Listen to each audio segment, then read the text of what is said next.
datang di Kampus Pejuang Pendidik, Pendidik Pejuang. Universitas Veteran Bangun Nusantara merupakan institusi pendidikan tinggi yang memiliki motivasi untuk mencetak lulusan yang mandiri, unggul, profesional, berkarakter, dan memiliki nilai-nilai kejuangan.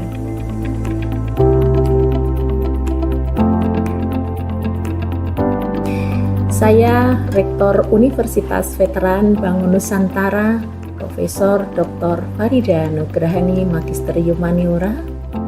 Misi Universitas Veteran Bangun Nusantara adalah terwujudnya universitas yang unggul, berkarakter, mandiri, dan memiliki nilai-nilai kejuangan.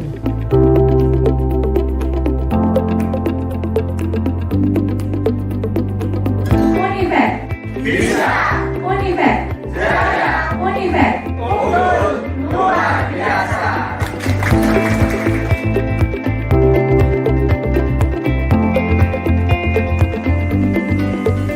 Kampus Universitas Veteran Bangun Nusantara terdiri dari 6 fakultas unggulan dan 1 program pasca sarjana. Univet Bantara memiliki peringkat ke-97 antar perguruan tinggi se-Indonesia, dilansir melalui website EduRank.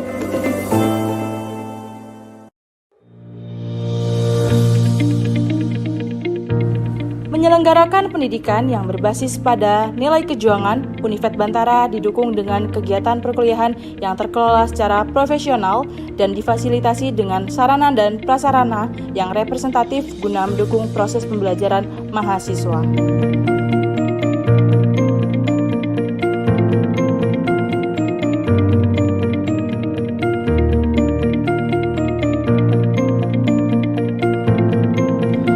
Univet Bantara secara intens melaksanakan penelitian guna menunjang pengembangan iptek dan sosial budaya sekaligus sebagai wadah untuk memberikan kompetensi serta keahlian khusus untuk mahasiswa dalam menyongsong masa depan yang penuh dengan tantangan.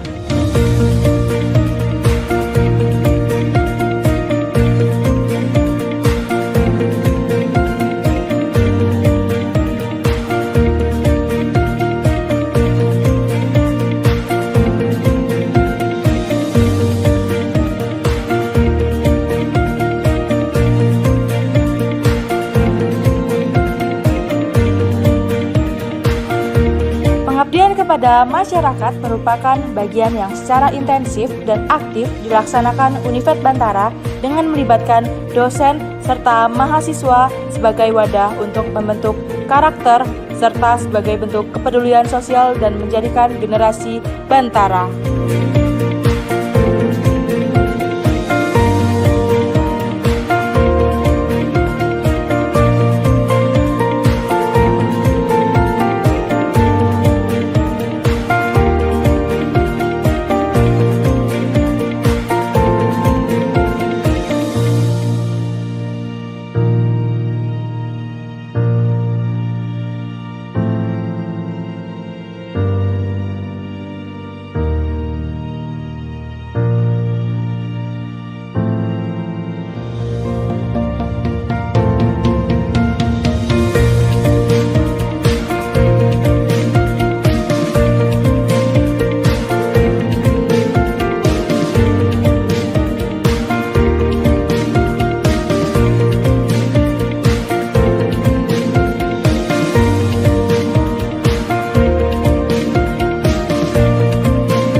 Assalamualaikum warahmatullahi wabarakatuh.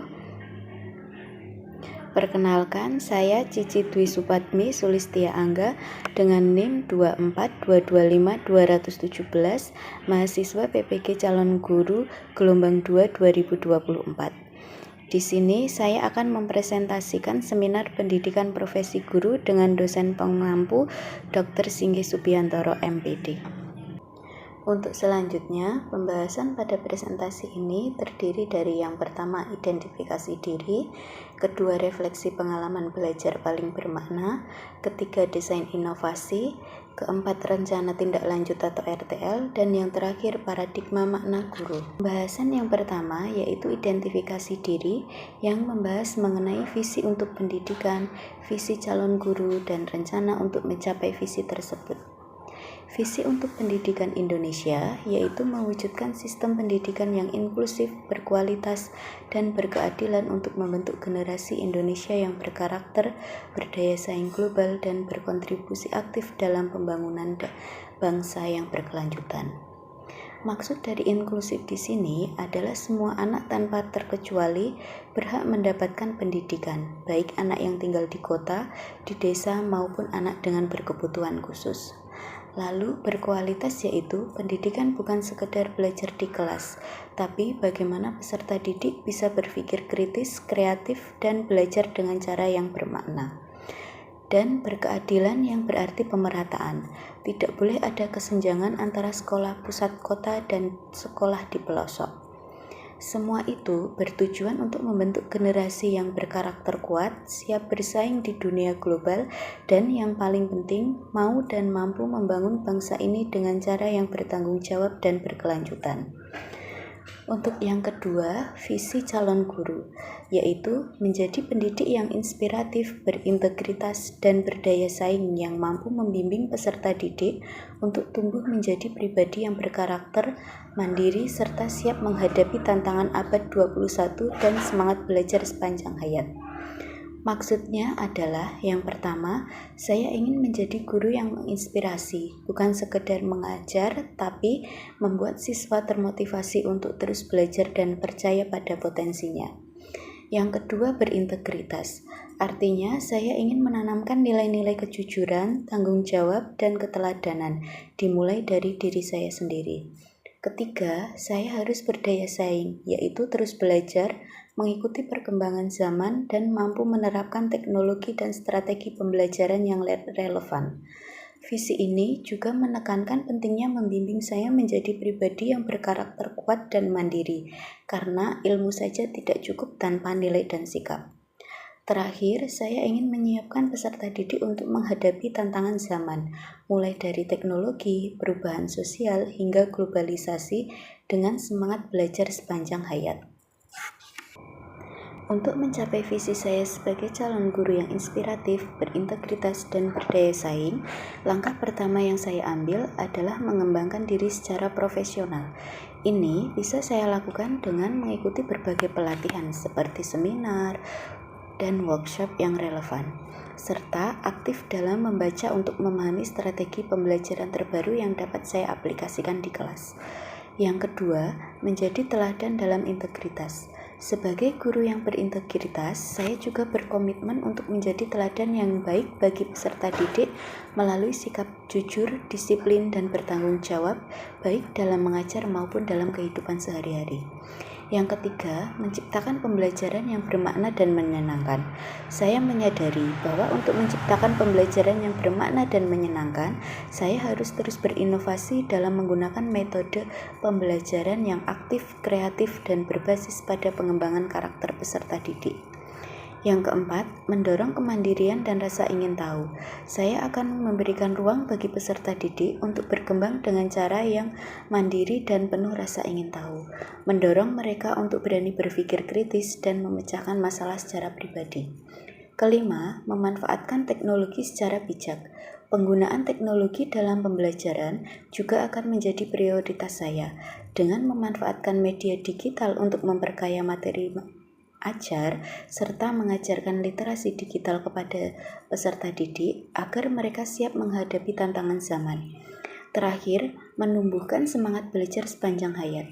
Saya ingin menanamkan semangat belajar sepanjang hayat, baik bagi diri saya sendiri maupun bagi peserta didik, dengan menjadi contoh bahwa belajar adalah proses yang tidak pernah berhenti, yang harus dilakukan dengan semangat dan rasa ingin tahu yang terus-menerus.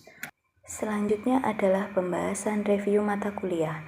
Selama mengikuti program pendidikan profesi guru, saya telah mempelajari beberapa mata kuliah dalam semester 1 maupun semester 2. Adapun mata kuliah pada semester 1 terdiri dari filosofi pendidikan, pemahaman tentang peserta didik dan pembelajarannya, pembelajaran berdiferensiasi, prinsip pengajaran dan asesmen 1 di sekolah dasar dan menengah, perspektif sosiokultural dalam pendidikan Indonesia, praktek pengalaman lapangan 1, serta pencegahan dan penanganan kekerasan seksual atau PPKS. Sementara itu, untuk mata kuliah di semester 2 terdiri dari pembelajaran sosial emosional, prinsip pengajaran dan asesmen 2 di sekolah dasar dan menengah, computational thinking, praktek pengalaman lapangan 2, proyek kepemimpinan 1, dan seminar PPG. Pembahasan selanjutnya adalah refleksi pengalaman belajar paling bermakna. Selama mengikuti proses pembelajaran di semester 1 dan 2, saya memperoleh banyak pengalaman belajar yang bermakna. Setiap mata kuliah yang saya pelajari memberikan wawasan dan pemahaman baru, baik secara teoritis maupun praktis, yang memperkaya perspektif saya sebagai calon pendidik. Melalui berbagai kegiatan perkuliahan seperti diskusi, praktek, dan refleksi, saya semakin memahami peran guru secara utuh serta pentingnya merancang pembelajaran yang sesuai dengan kebutuhan peserta didik. Pengalaman belajar paling bermakna bagi saya adalah prinsip pengajaran dan asesmen 2 di sekolah dasar dan menengah. Dalam mata kuliah ini, saya mendalami 3 topik yang sangat relevan dengan praktek mengajar di kelas. Topik pertama membahas pentingnya memahami karakteristik peserta didik melalui asesmen awal, yang membantu guru merancang pembelajaran sesuai kebutuhan peserta didik. Topik kedua memperkenalkan pendekatan Teaching at the Right Level atau TARL, yang sangat bermanfaat dalam merencanakan strategi pengajaran dan asesmen yang tepat sasaran. Sementara itu, topik ketiga mengulas pendekatan Culturally Responsive Teaching atau CRT, yang menekankan pentingnya merancang pengajaran dan asesmen yang sensitif terhadap latar belakang budaya peserta didik. Ketiga topik tersebut tidak hanya memperluas wawasan saya, tetapi juga membekali saya dengan keterampilan praktis yang dapat saya terapkan saat menjalankan peran sebagai guru di lapangan. Dari berbagai topik yang saya pelajari dalam mata kuliah prinsip pengajaran dan asesmen 2, pengalaman belajar yang paling bermakna bagi saya adalah ketika mempelajari pendekatan Culturally Responsive Teaching atau CRT dalam perencanaan pengajaran dan asesmen. Pendekatan ini membuka wawasan saya tentang pentingnya merancang pembelajaran yang berpihak pada keberagaman latar belakang budaya peserta didik. Saya menyadari bahwa setiap siswa membawa identitas, nilai, dan pengalaman yang unik ke dalam kelas, dan sebagai guru, saya perlu merespon keberagaman tersebut dengan strategi yang inklusif dan relevan secara kultural. Pembelajaran berbasis CRT tidak hanya mendorong keadilan dalam proses belajar, tetapi juga menciptakan ruang aman bagi semua peserta didik untuk berkembang sesuai potensi mereka. Untuk selanjutnya, latar belakang saya memilih topik ini adalah yang pertama, memperkuat identitas budaya. Pendekatan CRT membantu memperkuat identitas budaya peserta didik.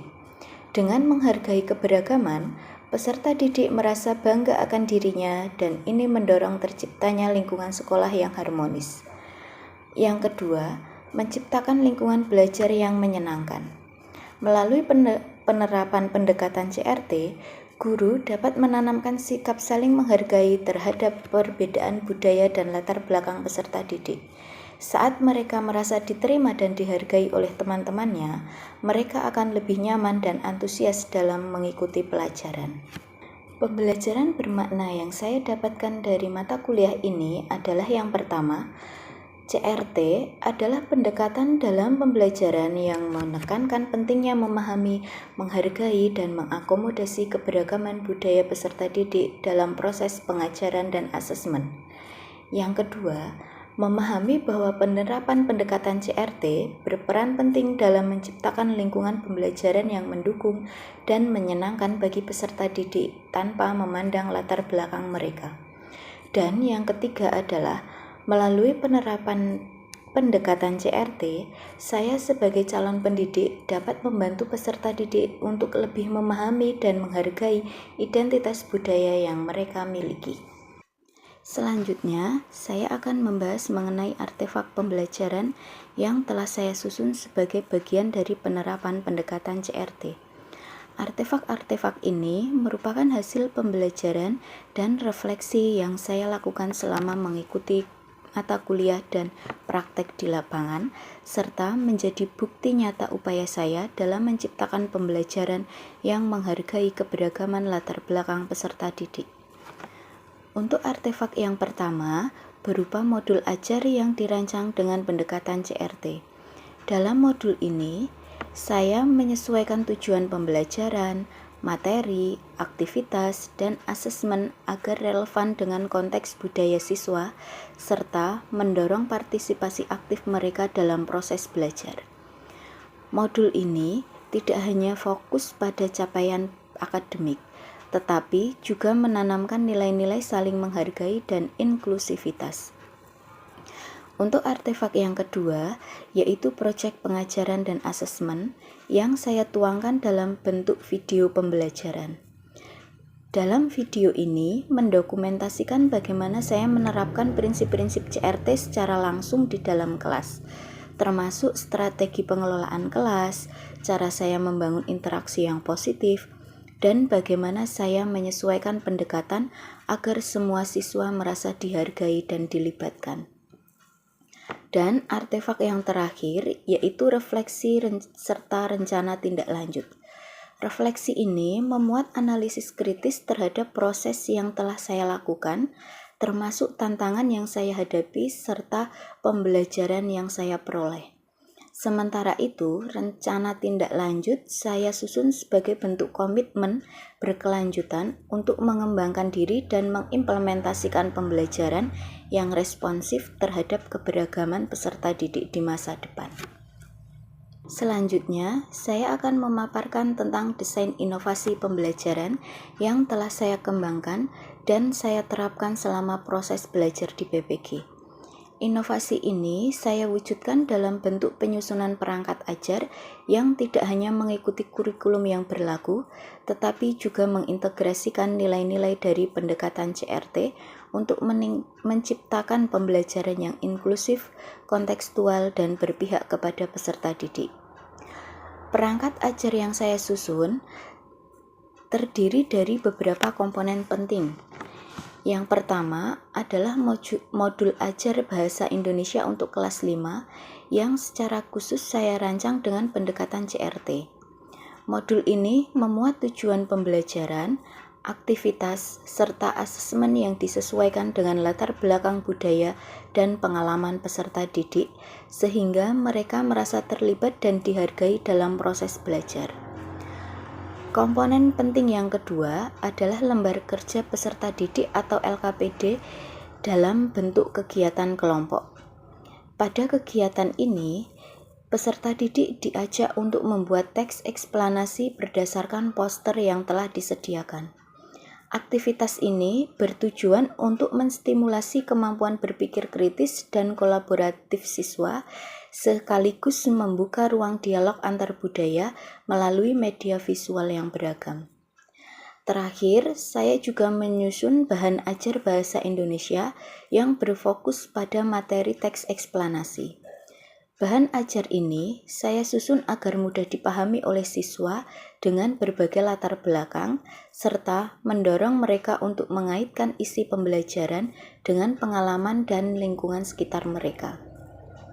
Dengan menyusun dan menerapkan perangkat ajar ini, saya berupaya untuk menghadirkan pembelajaran yang tidak hanya menargetkan pencapaian akademik, tetapi juga membentuk sikap terbuka, saling menghargai, dan bangga terhadap identitas budaya masing-masing. Selanjutnya adalah produk pengembangan pembelajaran. Berdasarkan desain inovasi pembelajaran, saya beserta teman kelompok PPL menyusun sebuah buku tentang model pembelajaran berbasis masalah atau problem-based learning yang membahas mengenai konsep, implementasi, dan evaluasi pembelajaran abad 21. Dan untuk saat ini, buku tersebut masih dalam proses pengurusan ISBN. Untuk pembahasan selanjutnya adalah mengenai rencana tindak lanjut atau RTL. Sebagai calon guru, berikut langkah-langkah yang akan saya lakukan untuk menerapkan pendekatan CRT dalam praktik pembelajaran. Langkah yang pertama adalah membangun kelas yang aman dan menghargai perbedaan, yaitu dengan mendorong siswa untuk saling menghormati, bekerja sama dalam kelompok yang beragam, dan terbuka terhadap sudut pandang yang berbeda.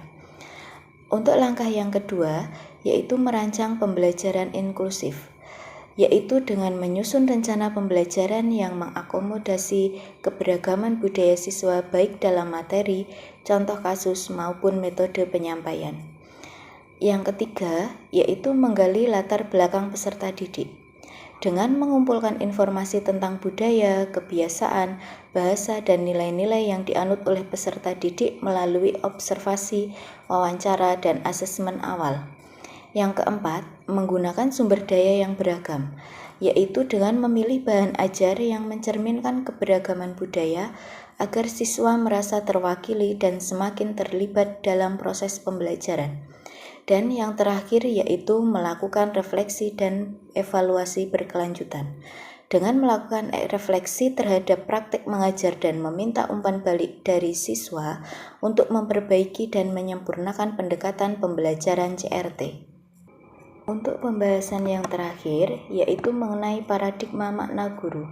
Pada kesempatan ini, saya akan menyampaikan bagaimana saya memaknai peran seorang guru dalam konteks pendidikan masa kini, yaitu yang pertama, guru adalah agen perubahan yang bukan hanya mengajar, tetapi juga membentuk karakter dan kehidupan siswa. Yang kedua, seorang guru hadir sebagai fasilitator, pendamping, dan teladan dalam menciptakan pembelajaran yang relevan, inklusif, dan bermakna. Demikian presentasi yang dapat saya sampaikan. Semoga apa yang saya pelajari dan bagikan hari ini dapat menjadi bekal untuk tumbuh menjadi guru yang profesional, reflektif, dan mampu menciptakan pembelajaran yang berpihak pada peserta didik. Terima kasih, kurang lebihnya saya mohon maaf. Wabillahi taufiq wal hidayah. Wassalamualaikum warahmatullahi wabarakatuh.